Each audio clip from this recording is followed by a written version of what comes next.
The sun sets over the quiet town of Harmonyville as a storm approaches, threatening to uproot the tranquility of the community. However, adversity is not a stranger to this town. They have met it numerous times before, each time rising victorious, stronger together. One resident, Mrs. Brooks, an elderly woman, finds her house damaged by the storm.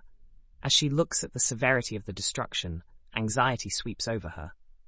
But this feeling is short-lived. Right at dawn, she hears the echo of the townspeople's footsteps growing louder.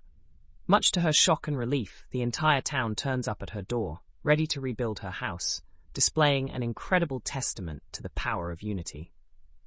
The combined force of Harmonyville replaces despair with hope, hardships with ease, one brick at a time.